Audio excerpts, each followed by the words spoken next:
are now listening to Sports Talk 916 with Greg Bull and Coach Greg Veroza.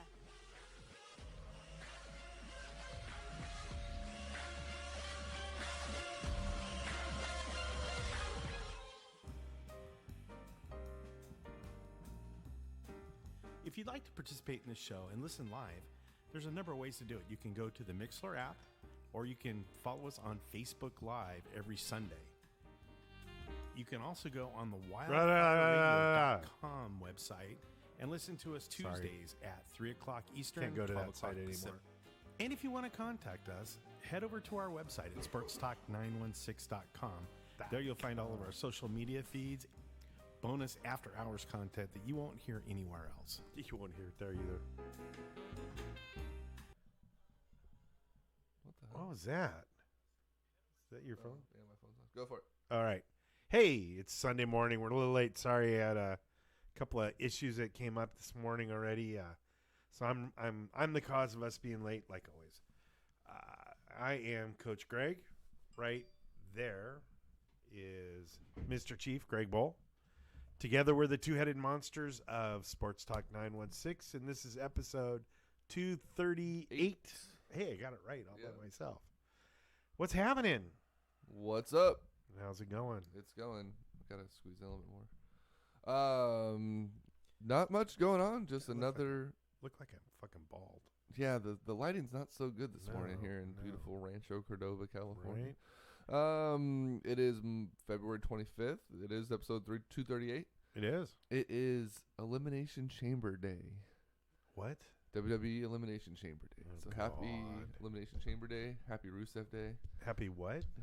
It's from wrestling. You won't understand. How was your week? Fucked. All right, moving on. No, it was all right. It was a little swimming drama, but that's all right. That's what the job's about when you're dealing with high school, junior high, elementary school kids and their families. But, that's why I get paid the small bucks. Right. What's up, TJ? What's up, James? Other than that, business is good. I'm here, so and I'm in a pissy mood. So good, because I'm in a shitty mood. My throat hurts. My voice is going out. So there may be a lot more Greg Veroza this week than normal. Lovely. As for myself, pretty chill week. Nothing too crazy. Just work and gym and getting ready for Ugly and Uglier. That's right. Next week. Saturday is the big night. Fly down to LA on Saturday afternoon. Get there, Saturday evening, leave here at 5. Get there about 6:30 or so. What time's the race start? Midnight. Oh, okay. So we'll get into LA, land at LAX about Corvallis is a great town. Get into LA about 6:30, check in the hotel, relax a little bit, check into the venue at 10:30. Start warming up, start getting ready, and race starts at midnight, running through 8:30 in the morning. Ugh. So went up and did about 7.5 miles yesterday up in Auburn. Got lost, so it made it a little bit longer than we wanted to be. But it was a good time. Took 5 or 6 of us up there. Good.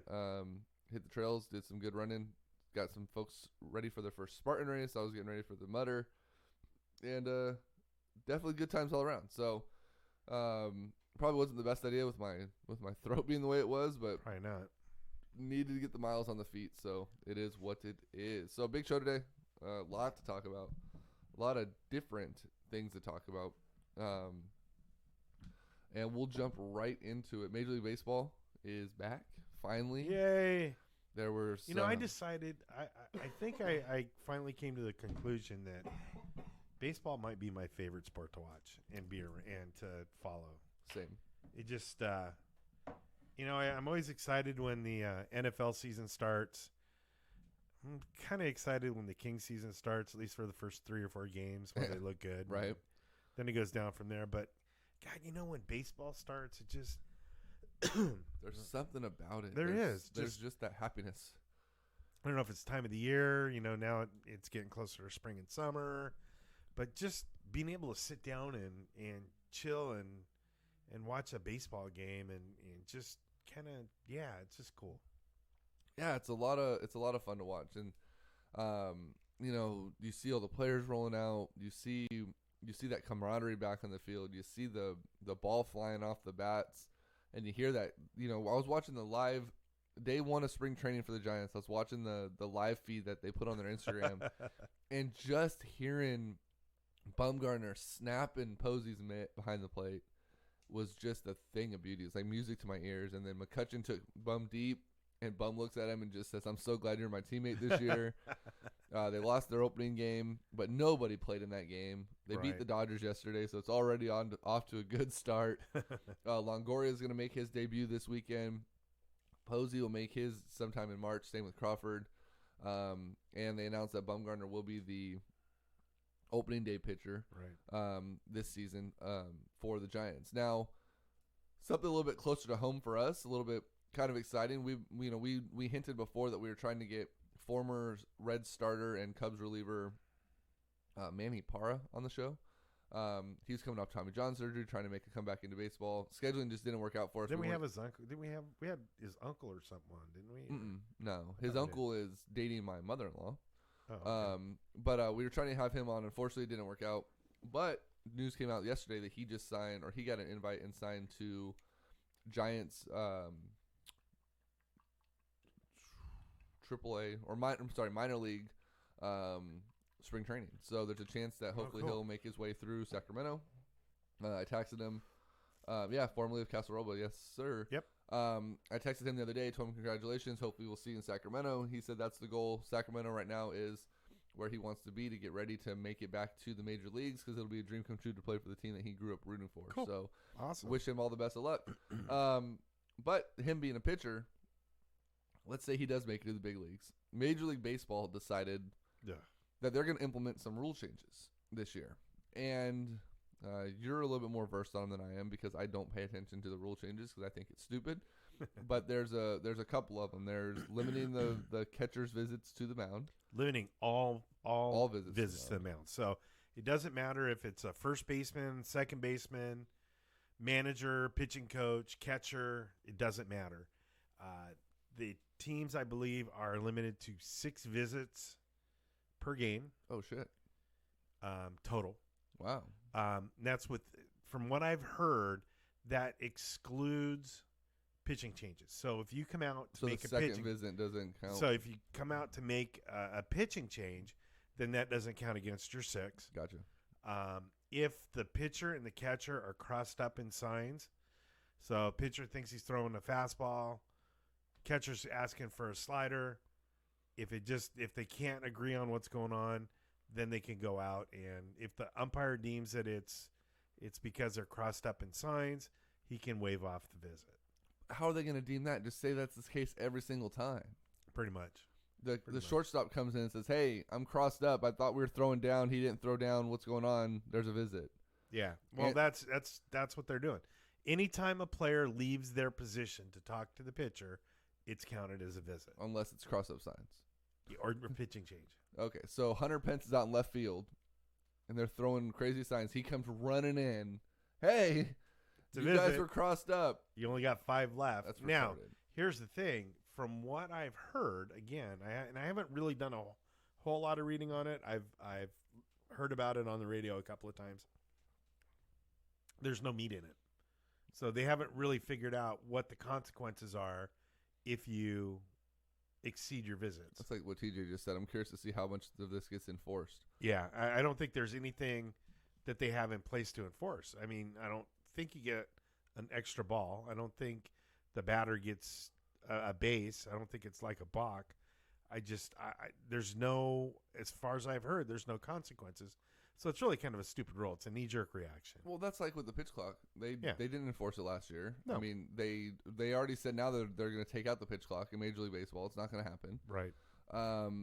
There's what other changes? There was something else too. There was I can't remember there was a second one aside from the mound visits, but Rich Eisen on his radio show the other day decided to have an idea.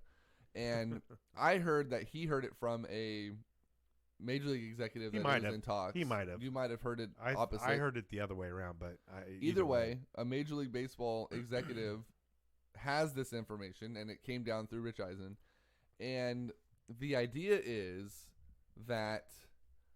Now, I heard it again. I heard this two different ways. It's if your team is trailing by 1 in the 9th, or if your team is just trailing, period, that a manager would be able to bat anybody in his lineup, regardless of batting order, in the 9th inning.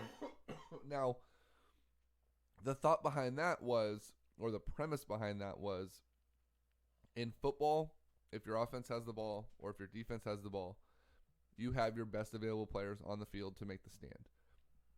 In basketball, LeBron James, Steph Curry, Kyrie Irving, name whatever player you want at the end of the game to make your team have a better chance of winning, isn't sitting on the bench in the final moments of the game. They're out there with you, giving you a shot to win. Unless they fouled out. Unless they fouled out. But if they're eligible to play, they're in the game. Right. And that's the premise that behind this idea was, well, in Major League Baseball, they're the only sport that you may get up and your best 5 hitters, your top of your lineup, 1 through 5, aren't in the game because you're on 6, 7, 8 to start the 9th. And you're relying on pinch hitters, you're relying on whatever else that it may be. And they want to, or the idea behind that is they want to be able to say, okay, our pitcher spot's due up. We're going to go ahead and put Giancarlo Stanton in there to win the game. Right. Or we're going to put our leadoff guy, we're going to put this guy, and then Stanton's in the bat third. And to me, that's one that takes away the natural progression of baseball. There's a lineup, there's strategy behind the lineup, there's pitching strategy. Now, at the end of the game or before the game, would a manager have to submit their game lineup and then their 9th inning projected lineup should they be losing? Like, do they have to do it in advance? Or can they literally just on a whim, when let's say you're the manager and you put out your closer, who's a lefty, and let's say he's been getting just pounded by lefties, right? So you look at the lineup and you're like, oh, 7, 8, and 9, they're all right-handed hitters with maybe the exception of a pinch hitter. And then all of a sudden I go, oh, you got your lefty in? Okay, we're going to put Judge in, and we're going to put this guy in, we're going to put this guy in, all lefties that are power hitters. It throws the game off. That's part of, what the allure of baseball is. It's the strategy of that. So I would be curious if this, I don't think this ever gets legs. This won't get past Rich Eisen. Right. But I was curious behind whoever's idea this was. Like, how many different bylaws are going to have to be in place for something this stupid to happen? And what, so it's not, the complaint as I see it isn't that the games are too long. It's the games are too slow. It's baseball. You're throwing It's baseball. one But ball. a football game is 4 hours long. A football game is... Not for the XFL, it won't be. A football game, there's about as much action, maybe a little bit more total action. If you took a stopwatch and time from the start of every play to the end of every play... It's 18 minutes on average. Right. Baseball, it's probably about 8. That's okay, though. Baseball that's has a all right. lot more to it than... Right. But what I'm saying is the complaint is younger people aren't going to the games, That's bullshit. aren't attracted to the games because it's too long. I call bullshit on that. I do too. See a It's bunch not of because- millennial assholes on their phones at games all the time. Oh, yeah, right. It's not that the games are too long, it's the games are too slow. And it's easy to excuse me. It's easy to fix.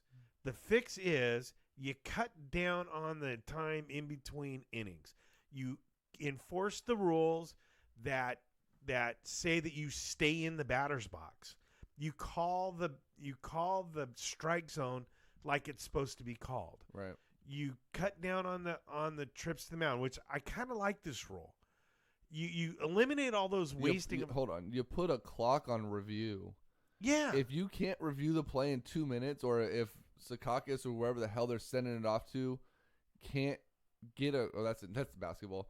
But when they send it off to New York. Yeah, when they send it off to the league offices, if they can't determine it was to be changed or not in 2 minutes, you stop. And if you have to go frame by frame by frame, then leave it as it was. Then leave it as it was. It's baseball. I'm fine with it's that, the right? human error rule. If it's obvious, and half the time they're obvious and they don't get overturned anyway. And they still take 8 minutes to do it. Right. So, you have rules in place. If they would just enforce those, it's not about cutting minutes off the game, because this or this rule about going to the pitcher's mound is going to save 4 or 5 minutes a game. That's nothing.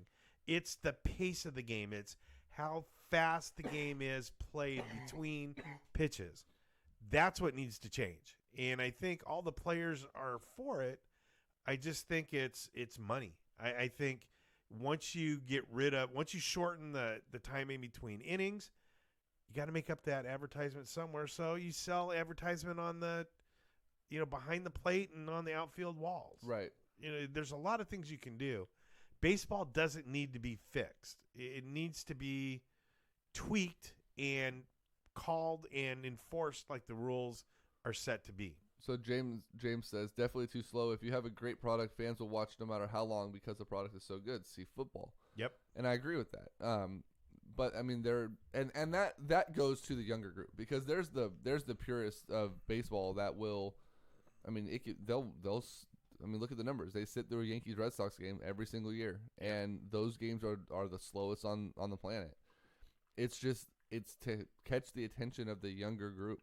You just have to do more flashy shit. You have to get them going a little bit better. You have to speed up the in between innings, or maybe you have designated advertising innings. At the end of an odd inning, you have a longer break. The even innings, you get them right back out there and play. Like, do something that you're still getting, because ultimately it comes down to money, right? Like you said, advertising. Yep. They're going to get their money in. Well, maybe you sell, after inning 1, 3, 5, 7, you sell a 3-minute commercial or a 2-minute spot, but after 2, 4, 6, 8, you sell 30-second spots. Right. And you play 2 of them, and it's only a minute long. Like, you don't sell, and that'll get them making more money anyways, because they'll become a bidding war on the 3-minute spots or the 2-minute spots. You make your money that way. Or you sell more advertising around the stadium that's going to get caught by the camera during plays. Right. It's just a matter of somebody seeing the logo. A Little League baseball field. There's right. a banner on every fence panel out there. Right. But yeah, I mean, it's something that speeds it up. Like I said, especially, going into the 9th inning, make that, maybe in my example, you flip it. After an even inning, you go long, because I think that would build the suspense up into a 9th inning of a close game. Yeah. You have people tied in with a 3-minute break. You're like, damn, I can't wait for this to get back. But all the other innings, let that shit go fast. Oh yeah, absolutely. Because that would allow the 7th inning stretch. No, I guess that wouldn't. That'd be a half inning. Yeah, so 7th inning stretch still could occur. After that, you have a quick little break, because they're already taking longer in between the damn inning to do that stupid stretch. One of the worst songs on the planet, by the way. No, it's not. Yes, it is. No, it's Top not. 5 worst songs. No, it's not. We already had this list. It's at sportstalk916.com. But yeah, so. But there's 18 half innings, 18 breaks. Just saying, for instance, take a minute and a half off each one of those. That's 27 minutes that the game moves faster. You limit the mound visits. That's going to do a whole lot more. I mean, you can cut a half an hour out of a game and have it move faster and have the pace of play better, just by taking a minute or minute and a half off of each commercial break, each inning break. Yeah, and 30 minutes in baseball seems like an eternity anyway. So people will be like, damn, that was a lot faster. Right. And, if you have 3-hour games, as long as the action is continuous and as long as you're not having to sit through, it's like when football finally made the change from touchdown, commercial, extra point, commercial, kickoff, commercial. And then they start, play. So you get 3 or 4 commercial breaks after a touchdown. Well, they realized after 20 years that people were losing interest over that. And it was starting to get annoying. So they cut that out, and it made a big difference. It did. And so I think that they don't need to recreate the game. The game is, I heard this one time, it's the perfect game. There's no clock, which is that's a benefit to the game. The game runs through itself, and that's what's great about the game. You don't need to tweak the game. We don't need to have a home run derby after 12 innings if the game's still tied. It's just we don't need that. We need to enforce the rules that they are and just play the game like the rules intended to be, and nobody's going to complain at all. TJ just took the words right out of my thought right out of my head. He said, I've been to a short baseball game before, and it was disappointed. It was over so quickly. The longer, the better. Yeah. I went to a game in 2012, I want to say. It was a Giants-Phillies game. I sat 2 rows off of third base. Like, we got really good seats. It was one of those things where it's like, yes, this is going to be great. We're going to be here forever. Like, this is probably one of the better seats we've ever had, blah, blah, blah. We get there. Cliff Lee and Matt Cain both go 10 innings, scoreless, and the Giants end up winning the game 1-0 in the bottom of the 10th. The game started at 7:05. I was home in bed by 11 o'clock at night. The game was 2 hours and 2 minutes long. Wow. We were on Interstate 80 with all the traffic by 10, or before 10, and I was at home in bed by 11:30. Not only was it the fastest game I've ever seen, it was the most disappointing experience at a baseball game I ever had because I felt like the money I had on those seats was wasted. I felt like just the overall experience. My babysitter was wasted. We're like, oh, we have an all-night sitter. Cool. We were home by 11. She was wasted? No, but like just the wasted, whole atmosphere of it was just like. Yeah, but to me, that's part of the game. And that is part of the game. I mean, you don't know when you go to a game, when you go to a basketball game, you know it's going to be about 2 hours and 15 minutes. Yeah. When you go to a football game, it's going to be about 3 hours and 15 minutes to watch the game. You go to a baseball game, it could be an hour and 55 minutes. Yep. It could be 6 hours. 3 hours. I mean, you could have 18 innings. You could have 9 innings. You don't know. And I've watched a lot of games that are 2 hour long games that I've been on the edge of my seat the entire time. And I'm sure that's kind of what that game was. It was. I remember that game. And it was exciting. Every pitch meant something. It did. So I have no problem with that. I have absolutely zero problem. Yeah, it's a bummer you didn't get the good seats for a 3 hour game, but then half the people would have been bitching. I got those seats, but I had to sit there for 3.5 hours. Whatever. Like a good example of this. Sheena went to, my wife, Oh yeah, that's went right. to a Giants-Dodgers game with some clients for work. And her clients gave her row AA or BB, whatever it was. She was in the Lexus dugout seats or right behind home plate. Weren't we watching her on TV? Yeah, we were watching it on TV because the dude she was with got hammered, and one of the guys she was with in the group got hammered and passed out. They're making fun of her, and Crook and Kite were hammering on the dude. But they sat there, and this game was in a rain delay. And that game, they didn't even start the game until like 11 o'clock that night. Right. And she was there till like 3 in the morning before they finally tapped out and like, we're going home. But that's just kind of the way it works. I mean, that's the beauty of baseball. Yeah. When you go to a football game, you can be like, oh, hey, it's a 10 o'clock start. We should be back in town by 6. Yeah, we could do dinner at 8. Like, we'll see you at 8. Yeah.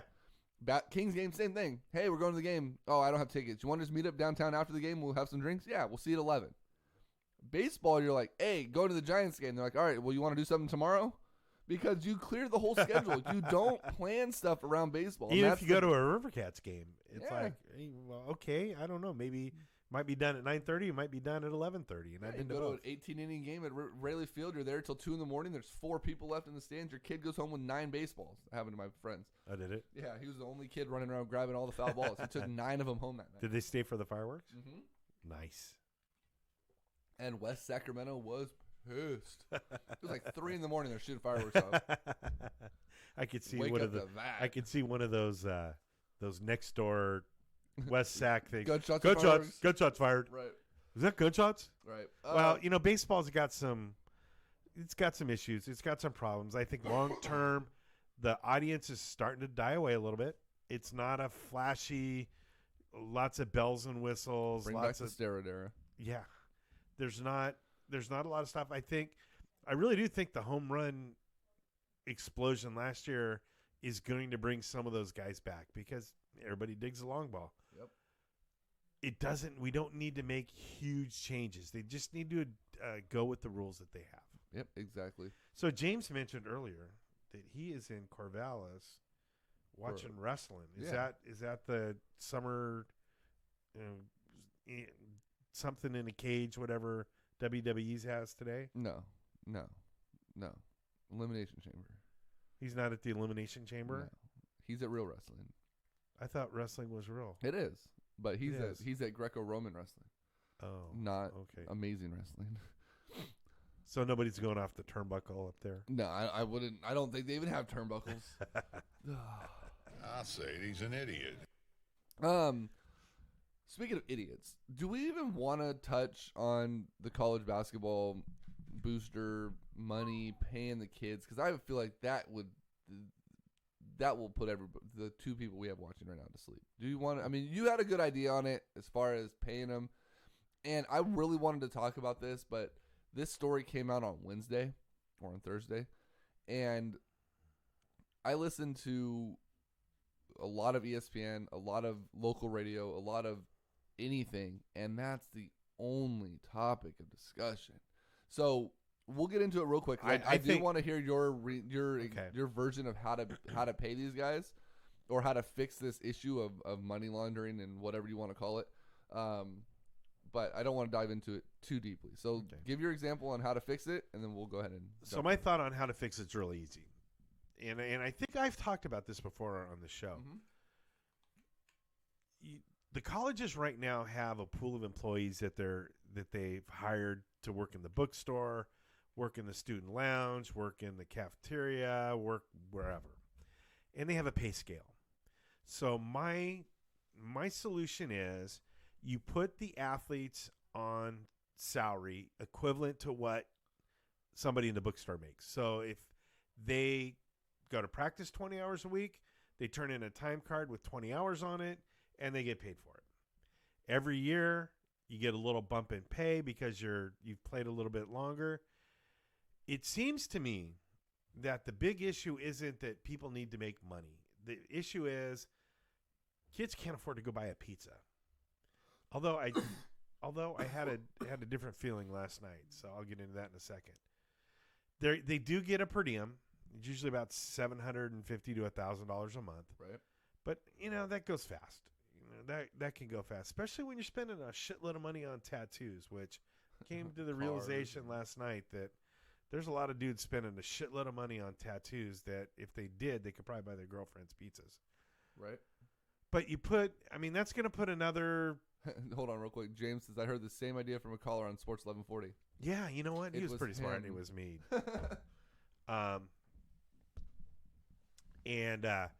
So yeah, it wouldn't cost that much money. I don't think the NCAA needs to be a for-profit company. It needs to be a non-profit organization. It needs to take that $1 billion that it gets from the NCAA tournament, from all the bowls, and it needs to funnel it back to the players, but not giving the star running back $40,000 a year. It's give them $10-11 an hour to go to practice. They can't hold a job. Give them a little bit of money for a game. Give them their per diem. Do all that kind of stuff. Keep everything the same. Just add on a little bit of bonus money, and then if you make it so where there's a national pay scale for all of the athletes, it takes away the ability of a Louisville or a Duke or a Michigan to say, come play with me because we have the money. We can pay you $15 an hour or $20 an hour to practice. Right. You say, okay, the national average or the national pay for a freshman athlete is $11 an hour. That's what you get. It cuts that down. It's not going to eliminate it because you're always going to have those people that are going to want to have more control and to take advantage of that. Right. Although, with the shit that's going down right now, it could really change NCAA athletics completely. Mm-hmm. Did you hear what the Arizona coach got busted for? Yeah, was it $100,000? Well, he was brokering a deal for a player to get $100,000 to come to Arizona. Yeah, and I saw a list of all the colleges that have been implicated in the same kind of things of agents going after players and influencing players, and it pretty much is the top 16 seeds of the NCAA basketball tournament. You say that, I have it. Let's see here. Based on Friday's report and documents obtained Therein, schools that could potentially face NCAA repercussions include Alabama, Clemson, Creighton, Duke, Iowa State, Kansas, Kentucky, Louisville, LSU, Maryland, Michigan State, NC State, North Carolina, Notre Dame, Seton Hall, USC, Utah, Villanova, Virginia, Washington, Wichita State, Texas, and Xavier. If that's not your bracket right there, I don't know what is. Right. That's absolutely ridiculous, the number of teams. And then, it mentioned a couple players too that are, well-known players in the situation. Dennis Smith, a lot of Kings fans are clamoring over him right now because the Kings didn't draft him. He went to NC State. His number is 73,500. Gerald Martin, I don't know who that is. Went to LSU, $52,000. Isaiah Whitehead, Seton Hall, $37,000. Bam Adebayo, $36,000 from Kentucky. Kim Quarterman, $16,000. Markelle Fultz, you guys might know that name. He's kind of good. He went number 1 overall to Philly. Hasn't played. Right. Played 4 games. $10,000 out of Washington. Kyle Kuzma, $9,500. Apple Jones, that's the mother of KU star Josh Jackson, who's now a Phoenix Sun. She got $2,700. And the list goes on in there. So it's a growing issue. It's definitely a big problem. And like you said, there has to be something to fix it. Otherwise, it's just going to continue to get worse. I got a feeling. If shit goes down, you could see a lot of teams not eligible for the NCAA tournament. Sweet, Sac State's in. I know. I mean, you could have a number 1 seed of I don't know, pick a team, San Diego State. Right. So it's going to get worse before it gets better. But if the NCAA, and this is taking a stretch, the NCAA does the right thing, there's going to be a ton of teams that are paying huge consequences. Oh, without a doubt. If they don't, then it's just, you might as well just write it off. What do you think about the there was a lot of talk this week too, and I know we don't talk a lot of college sports. There was a lot of talk about them stripping Louisville of the 2013 or whatever I thought they title already was. did. Well, they finally stripped them the other day. Yeah, and what's his name? Patino's walking around with a Louisville tattoo that says National Champs. Right. And he didn't get the bird. He got their L logo. He got their calligraphy L, which means he's walking around with a big ass L on his back that says "lost," basically. That 2013 national championship. So, do you think it's right to punish the players for something that an assistant coach did and a head coach did? I don't think it's right to punish the players, but of that team though, how many of them are in the NBA? A lot of them. That team was stacked. So why should paid. Why should a kid that's playing now be punished for something that happened 4 years ago that wasn't even on the team? Does taking away a 2013 national championship punish a player that's playing now? I don't know. Does that kid give a shit if a team won a championship? But if back you look in the at 50s? what about like USC when the Reggie Bush shit went down, they were put on probation, weren't allowed to play in a bowl game. He was gone. It was all players that had nothing to do with it that paid the consequences for not being able to play in a bowl game. Again, I mean, I think what my solution is, you suspend a coach, you suspend all of the boosters that are involved. You don't have any contact with any college sports. If a coach decides he wants to go play pro or coach in the pros, then as soon as he gets fired, his suspension comes right back on and he can't come back to college sports. Honestly, I think the only way to handle it, and it's loss of scholarships. That's the big one. And I think that's the. But again, I think you're punishing. So those scholarships are kids. Those scholarships that you're taking away are kids that aren't going to be allowed to come play at that school. Doesn't make a difference. Yeah, it does. No, it doesn't. Because Yeah, it does. No, it doesn't. Because here's the thing: if a kid has a scholarship on the table from USC and UCLA, and USC gets their scholarships taken away, and they have to pull that one, guess what? He's still going to go to a major college. If you're good enough to get a USC scholarship for basketball, and USC can't sign you, then Arizona, Yeah, but USC, what you're all the other here's what teams are still going to. Here's what you're not seeing though. Here's what you're not seeing. Let's say total throughout the pack or the NCAA. Let's say you have 100 college scholarships. Okay, total, just to make it easy.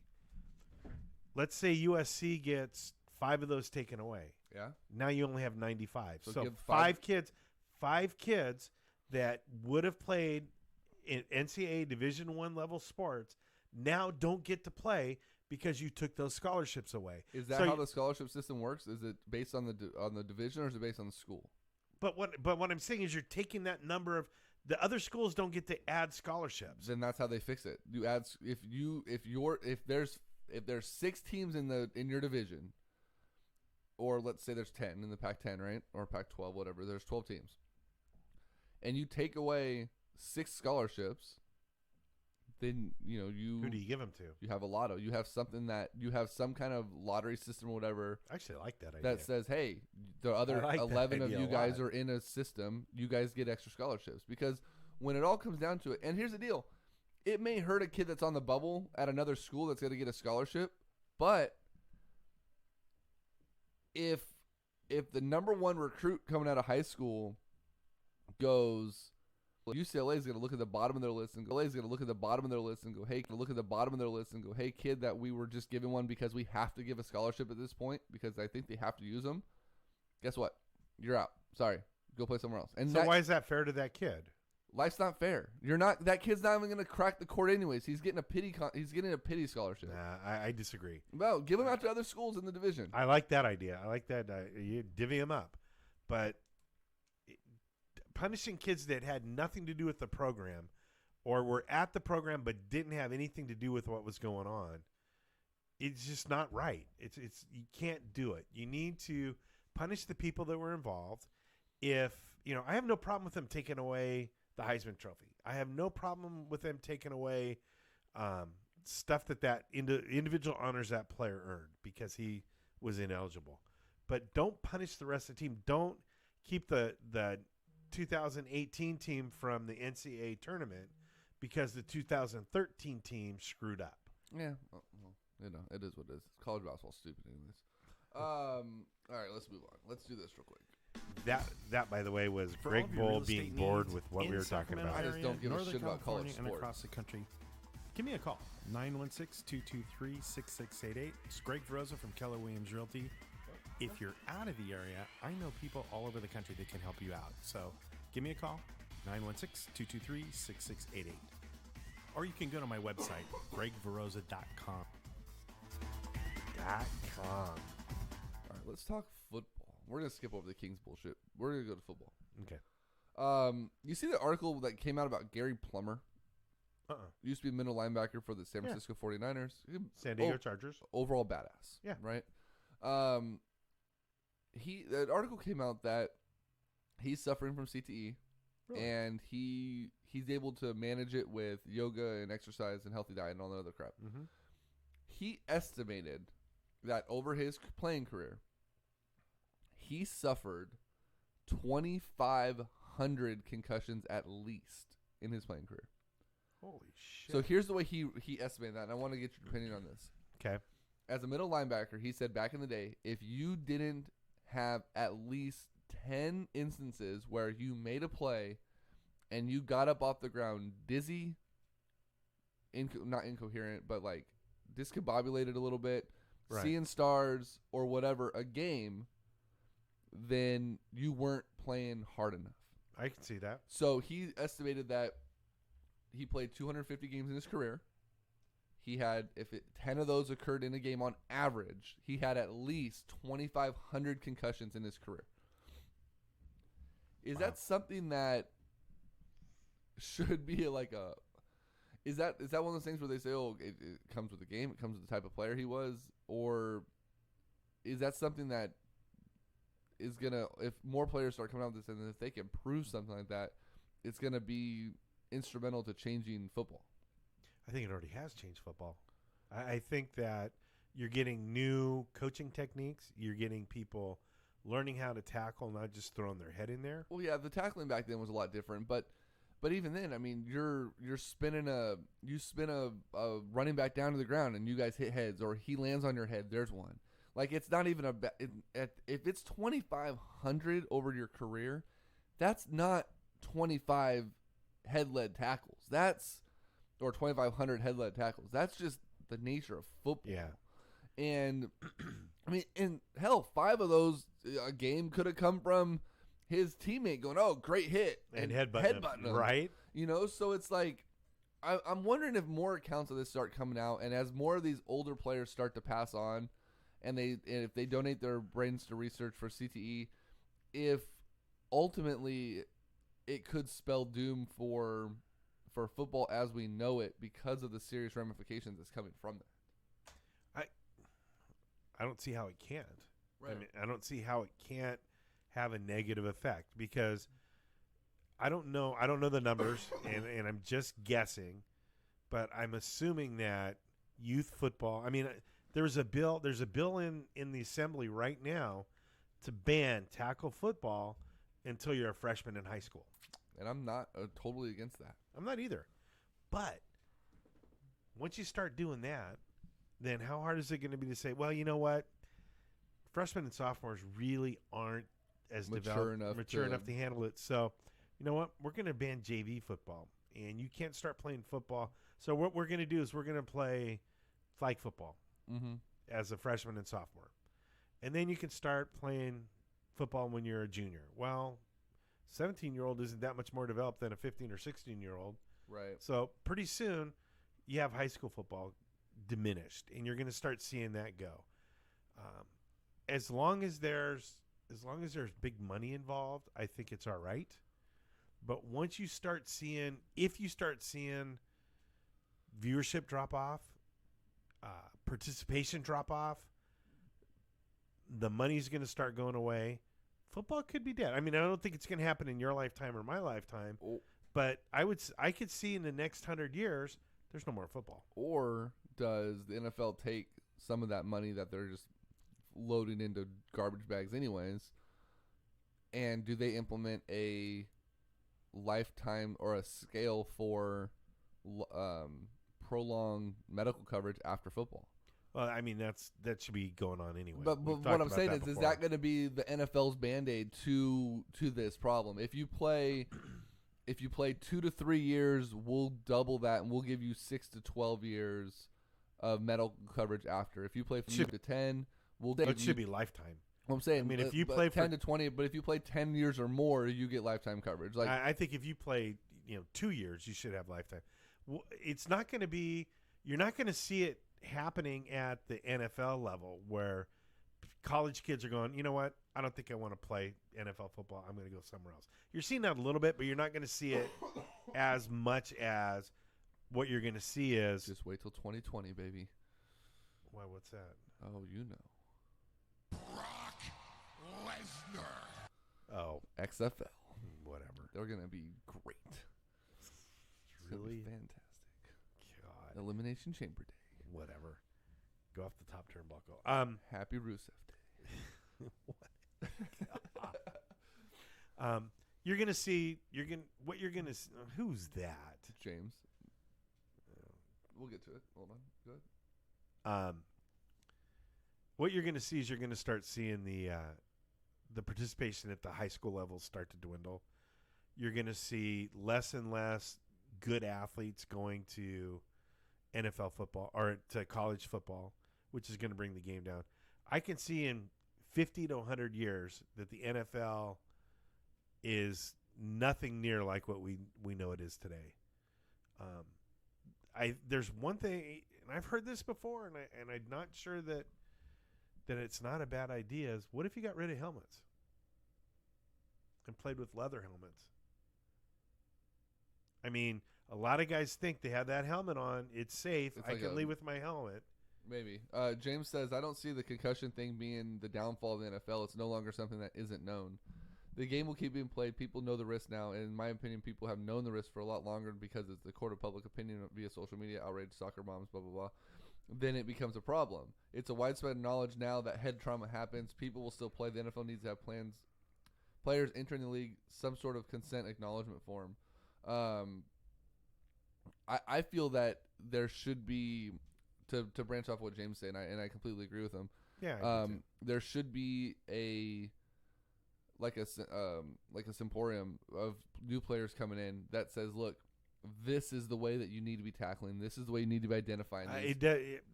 I think that needs to happen. I think it needs to happen a long time before they get to the NFL. But when they get to the NFL, there should be like a refresher course. Look, it should be every year. Yeah. They should have to go through it every year that they play. And they should also have a very long. I know they got rid of OTAs, so that takes up 2 weeks of time in the summer that they need to be in camp. Have a week of basically school that teaches them to easily identify the early signs of a concussion on the field. Yeah. Have them make sure that they're aware of if you get up and this is happening, you need to make sure that you're identifying with your medical staff that this occurred. And I know a lot of them won't do that because that means that they're going to get taken off the field, but they need to have former players come in. They need to have medical doctors come in and explain to them, look, if you want a long life, because your NFL career is going to be 5 to 8 years on average. 3 years average. Well, yeah, I think it's gone up a little bit, but let's just say it's 5. So you come into the league at 22 years old. You're out of the league before you're 30. If you want a quality of life, you need to take this shit seriously because here is former linebacker, Jim so-and-so, who's 35 years Gary old. Plummer. Yeah, there's Gary Plummer. He's in his 50s. This guy, whatever. But I would go with the younger group. This guy's been out of the league for 5 years. He wakes up with headaches every day. He's this, he's that. His quality of life is through the floor.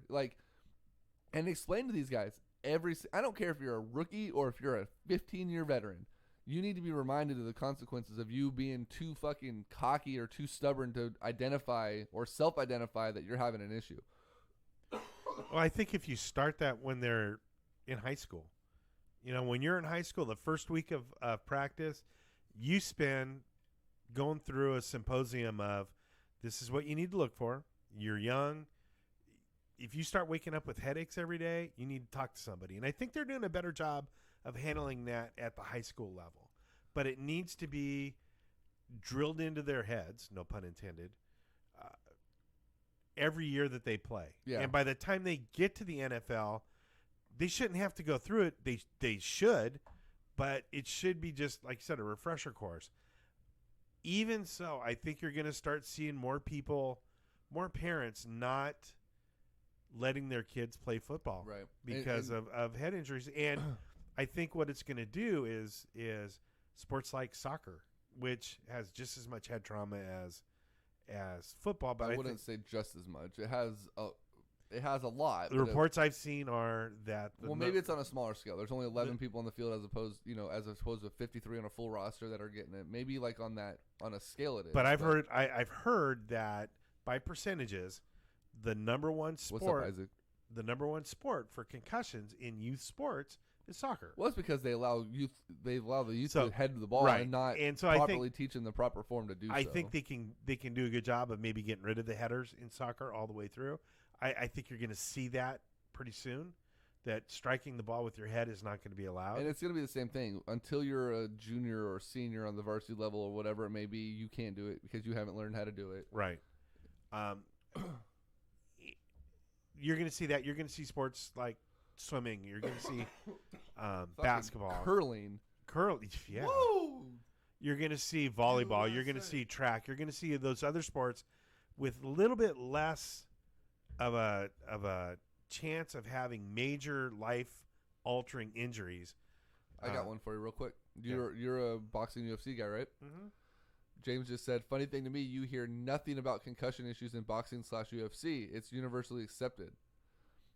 Why is it that guys that are getting hit in the face repeatedly or kicked in the face repeatedly, there's not a CTE issue, there's not a quality of life thing after? Is it that it's not happening, or is it that we don't hear about it as much? Well, why aren't we hearing about it? If this is the global well, there was we had a great example of it. Sports. We had a great example of it. Everybody, I think everybody can agree that in the last 15 years of his life, Muhammad Ali was not Muhammad Ali. Well, Muhammad Ali was kind of an idiot when it came Doesn't matter. came to the way he boxed. It doesn't matter. Right. He's a boxer. You hear UFC always falls on the thing of, well, you don't hear about concussions in our sport. You don't hear about. They haven't been around long enough. They haven't. Maybe they keep it under wraps. Maybe they're You still know, in that NFL area where they're like, hey, no one's asking. We're not telling. If in 15 years you're not hearing about it, then I think you're fine. But it doesn't matter. It doesn't matter what happens. If you get struck in the head, whether it's a helmet, it's a hand, anything, if you get struck in the head, you're going to get a concussion. Right. You know, so I think, James, I think it's that we don't hear about it as much. I think there's fewer boxers that are around. It's not as much of a popular sport, especially nowadays. There is proof of concussions and brain damage, though. Oh, absolutely. No, I'll give you one. What do I'll you give think a you one knockout is? What do you think a knockout is? A knockout is I gave the guy a concussion. He's knocked out. I will give you one example of proof, stone cold 100% proof that there is brain damage in professional combat sports. Floyd Mayweather Jr. Motherfucker can't read. He doesn't speak intelligently most of the time. And I'm just joking because I don't want to get my ass kicked by Floyd. But just, let's be real. Look at some of the guys, the way that they talk, the way their eyes shift around. And the if way you've that been they around, move. if those guys have been around a long time. Not that one. That one. I mean, if you follow, I mean, I've obviously been around a lot longer than you have, and I remember guys like Sugar Ray Leonard and Roy Jones Jr. and some of those guys coming up as Olympians. Their speech was fine. They wore headgear in the Olympics, but still, it's a little bit better than getting kneed in the face. Yeah, but hold on. I remember when they started, they're much different guys than they are after a 15 or 20 year pro career. Agreed. And so, James, I think what it is I think there's fewer people. I think you hear less of them. You know, a boxer, when he goes away, just kind of goes away. Right. You know, he doesn't. Is it because he can't remember how to get back to the gym? Yeah, pretty much. It's not like a football player who everybody knows this guy's a football player. Unless you're a boxing fan, you didn't know this guy's a boxing fan. Right. You're not going to hear about him. So it doesn't matter. If you're getting hit in the head, you're getting hit in the head. Right. Sugar Ray Leonard has had detached retinas and came back. Yeah, that dude's a beast. Joe's on, Joe Delso. He will understand Happy Elimination Chamber Day and Happy Rusev Day, Joe. Whatever. You shut up. This is stupid. I want to talk about vaginas. Right? All right, let's talk real quick. So, Kirk Cousins. We talked about how obviously he's out of Washington. We talked last week about how Washington can be vindictive and they could franchise tag him if they really wanted to.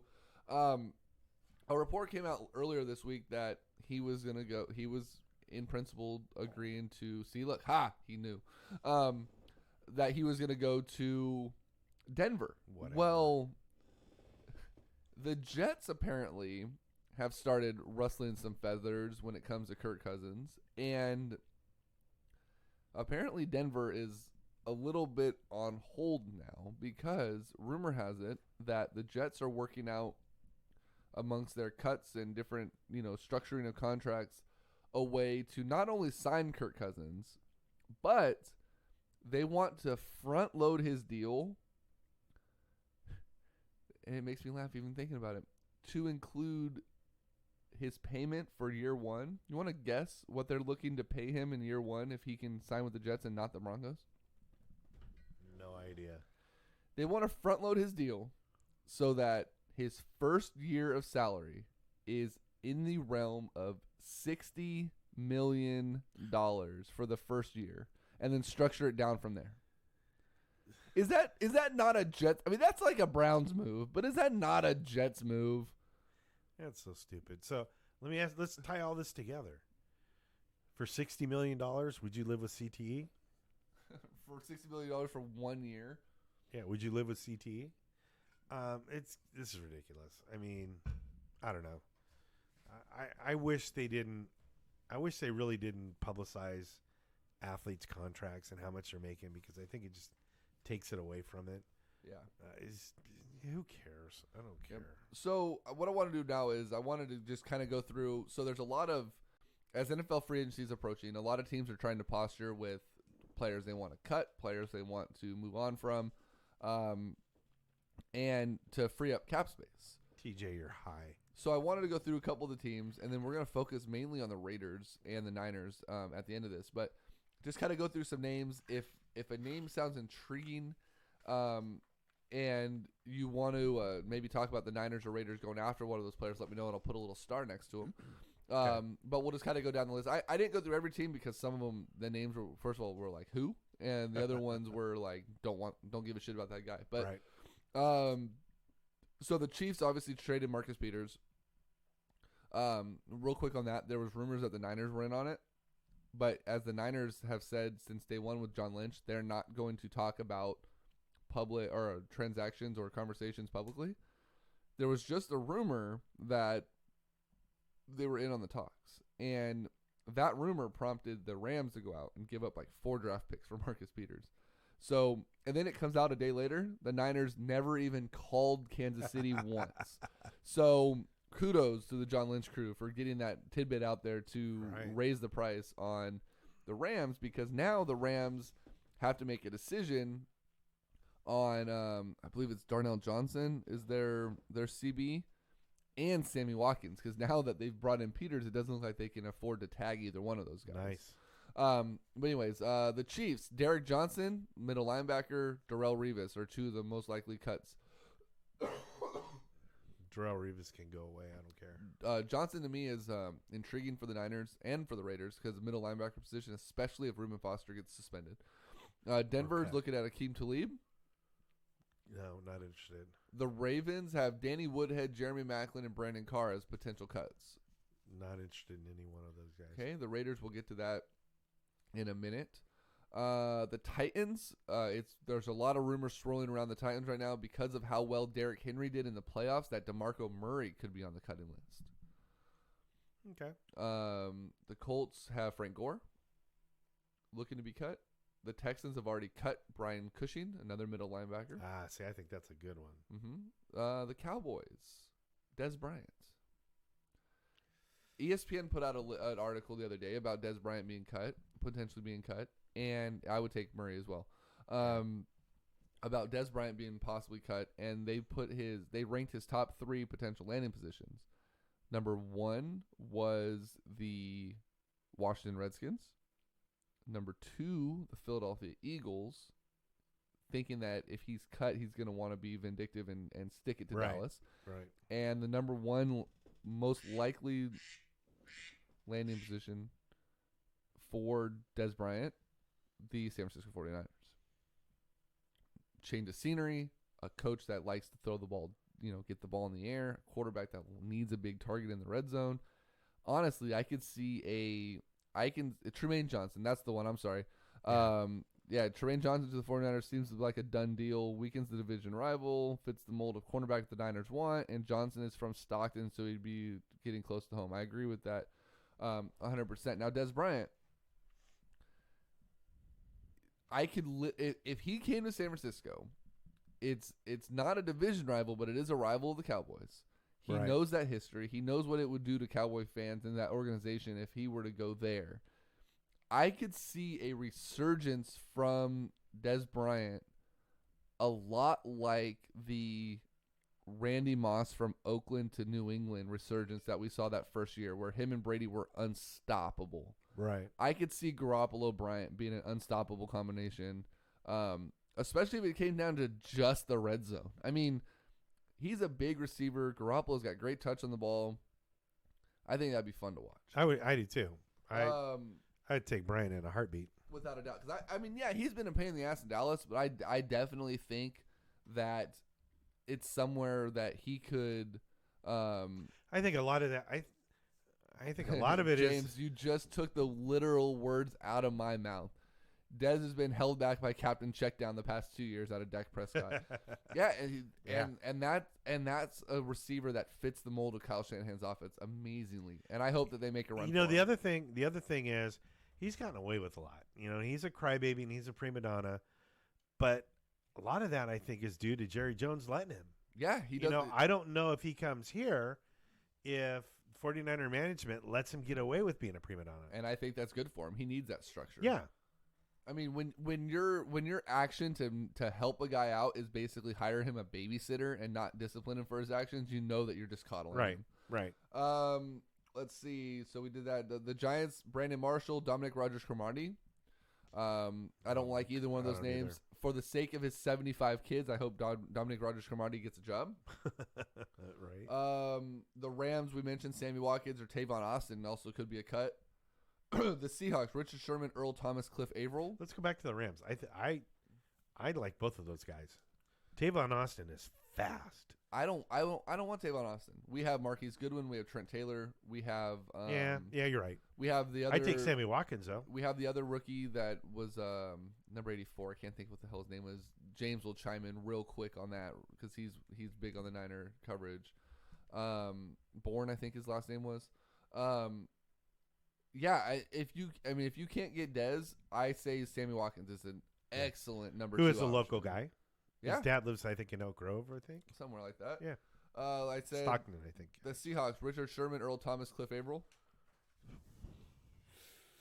I don't know. I was kind of high on the idea of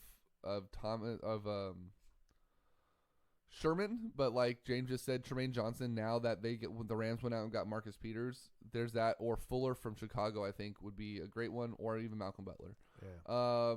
The Niners: Zane Beadles, Elvis Duberville. Yeah. With Armstead and with Thomas and what's his name, the Malcolm Smith, the coming back from injury. If he stays with the Niners, I don't think you need old man Beatles or old man Dumerville at this point. No.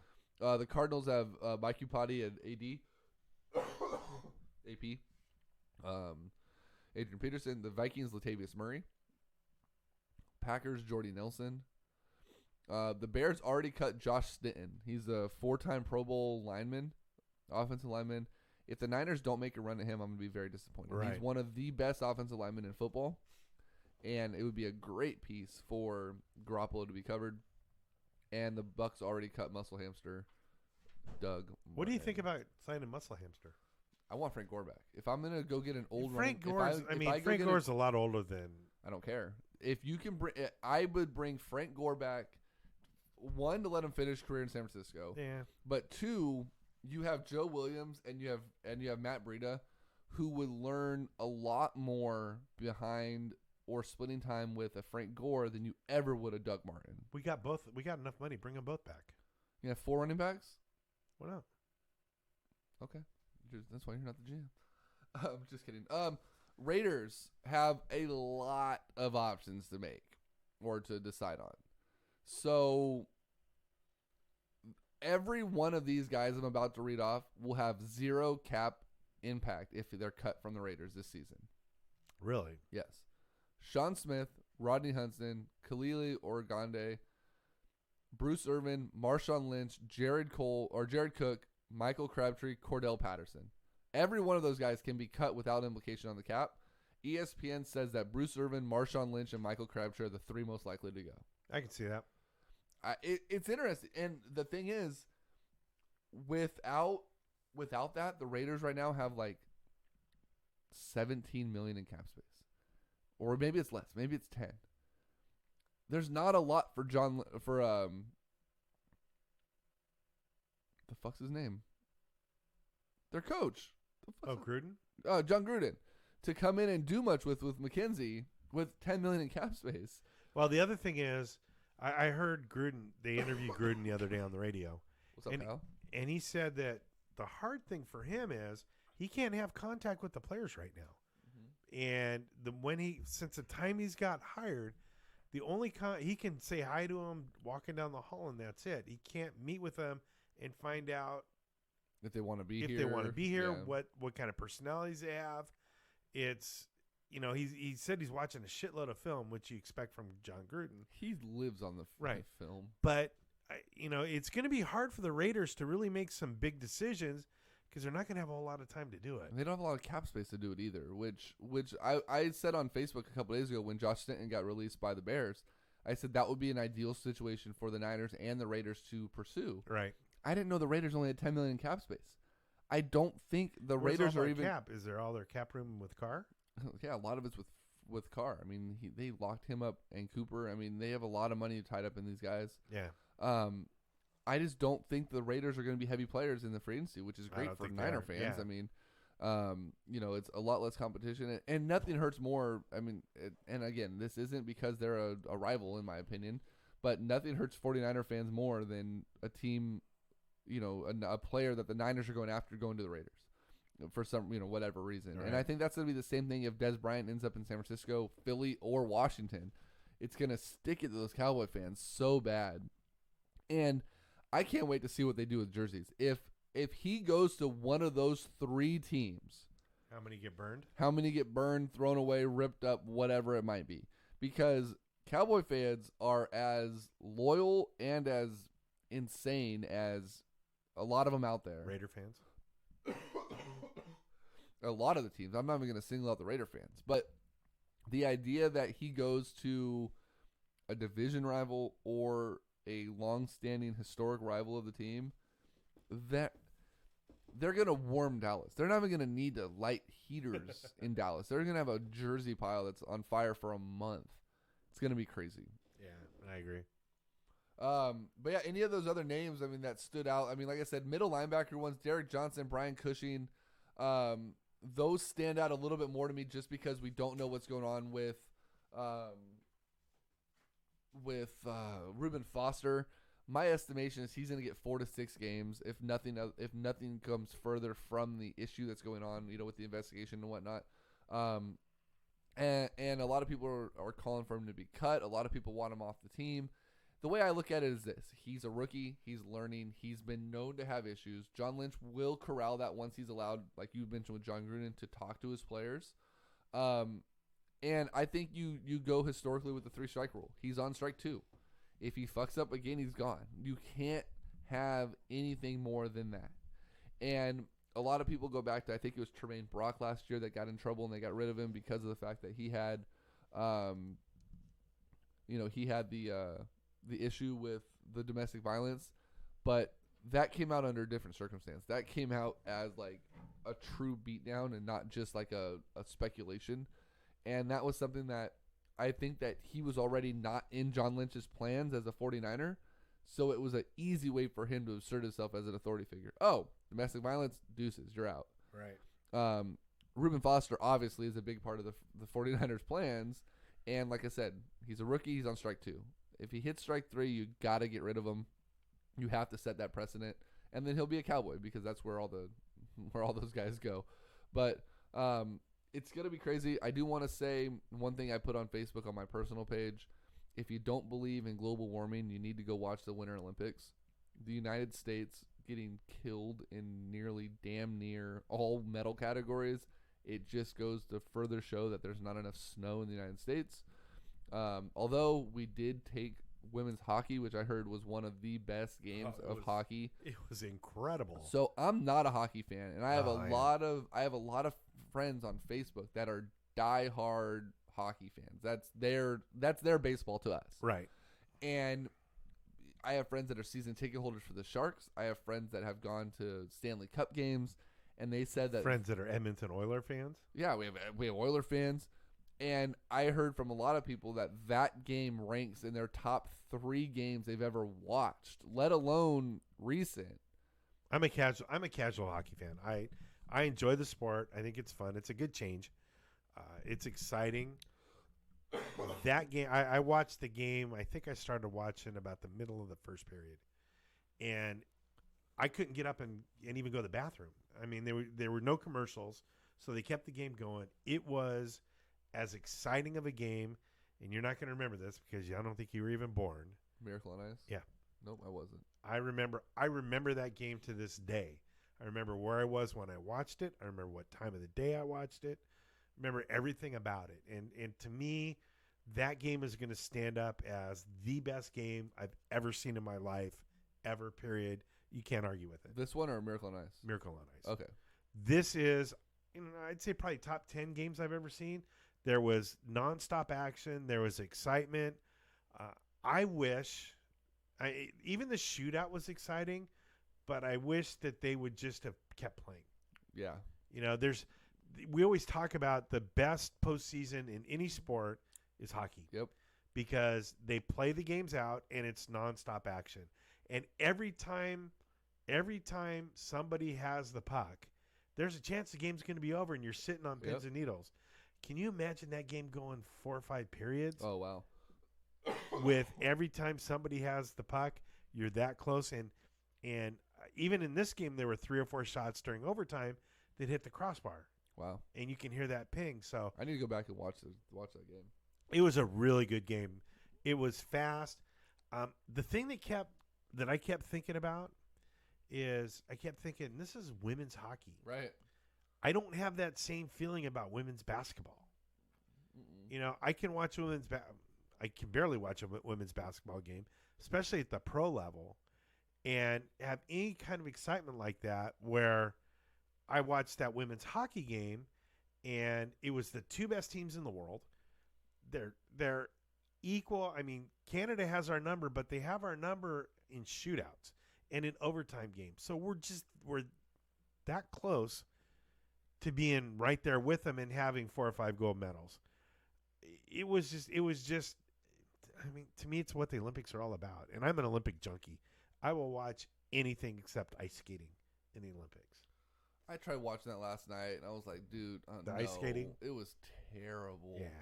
So then I switched it over to, I don't remember what it was. But I was watching a bobsled instead, I think. The other night, though, I watched the U.S. versus Sweden in curling. Oh, yeah. And okay, curling is ridiculously boring, right? By the natural thought of it. Right. You're sliding a 42-pound stone across the ice. These guys are sweeping to make it go faster. It clangs together. The other guy tries to sweep to get yours off the button, and that's it. Well, when you pull the microscope back and actually watch it for what it is, the strategy, the angles, the fact that, like, you'll watch it and you'll be like, why didn't he even go for the circle? He's like out to the right.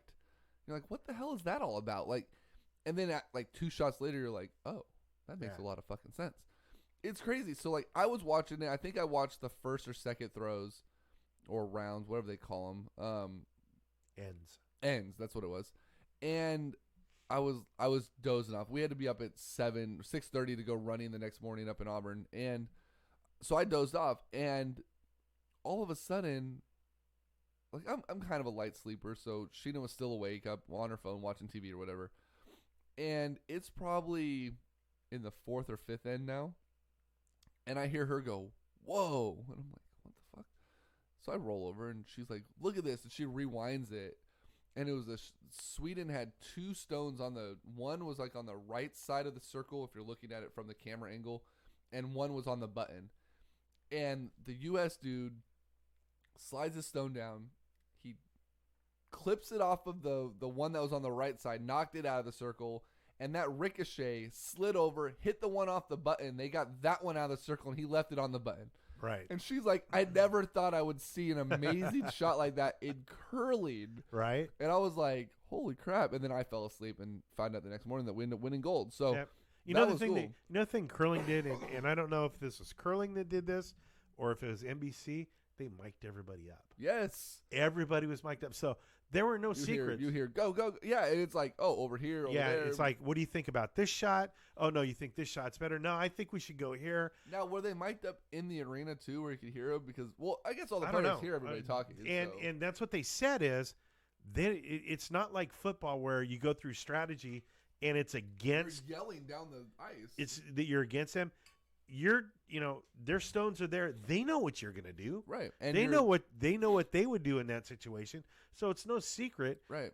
It was just really cool to hear that. And I think that's why, when we hear that those mic'd up pieces in the NFL, we all gravitate towards that. Right. It's awesome hearing that behind the scenes stuff. And I think that's something curling did that was amazing and brilliant, because they took a boring sport that really and they made it amazing. Awesome. If you don't really know anything about it, which who does? Right. I mean, who does? Now all of a sudden we get to hear the ideas behind it and go, okay, he's going to try to hit that rock to go to that rock to kick both of them out. Right, and then And do you're a like- backflip somehow, and you're like, whoa. You're like, okay.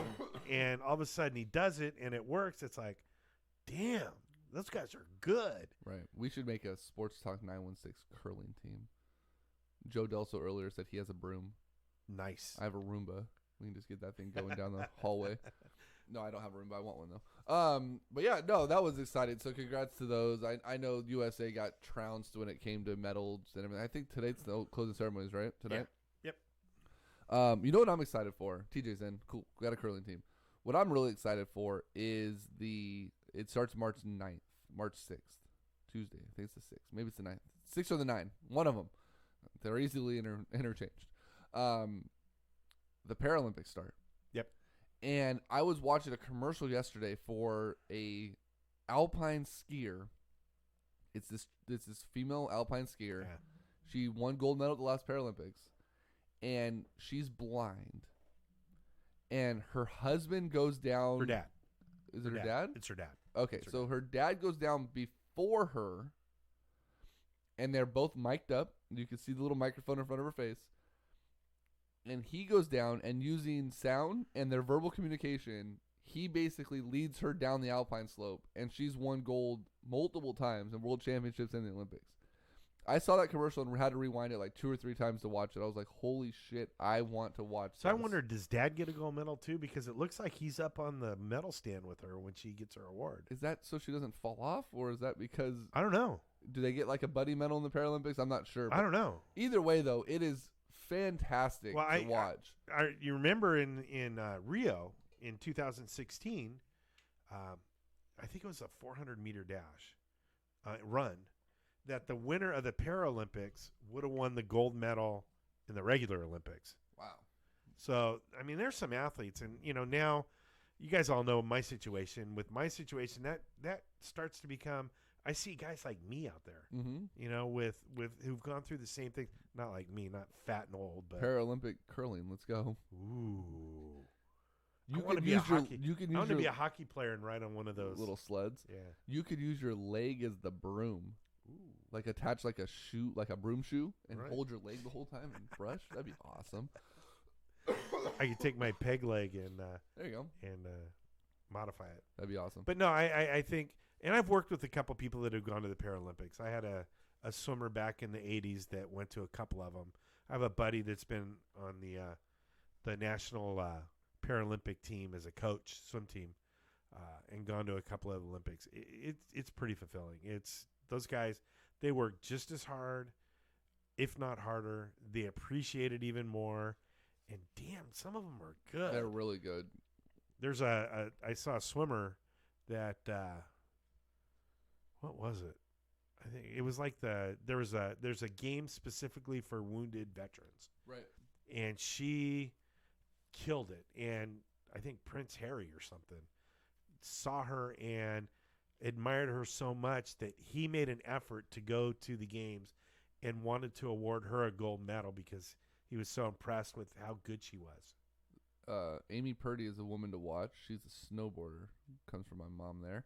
I've heard the name. And I'm gonna be locked in. I mean, she'll be in town during this, so maybe Oh, cool. we'll all sit down and watch the Paralympics, because I mean that's gonna be something cool to show. I mean, especially for like our kids, be like, hey, look, if life throws you shit, you get up and you do it. You know, you find a way to continue to do it. That's So, been my philosophy since the beginning. right on. Cool. So we are done. That's what we got. Cool. I gotta go. We're gonna go ahead I got an and open house in 2 hours. we're going to go ahead and wrap up episode 238. There is no show next weekend. We will be off. I will be in LA taking on. Well, hopefully you'll be done. Yeah, I'll be done by the time we're normally on the show, but I'll be in LA taking on America's Toughest Mudder West. If you're in the Santa Clarita area, come out and watch me die. But there will be a show the following weekend, March 12th. Maybe there won't be. Oh, really? Barbecue day? No, barbecue day is the 11th. Family Portrait Day on the 12th. Ooh, okay. We'll keep you guys updated on Facebook. Yeah. It may end up being like a little Spring we'll call vacation. it spring break. Yeah. We'll keep you guys updated. But for Greg, I'm Greg. This was episode 238. Night, Larry. We'll see you guys later.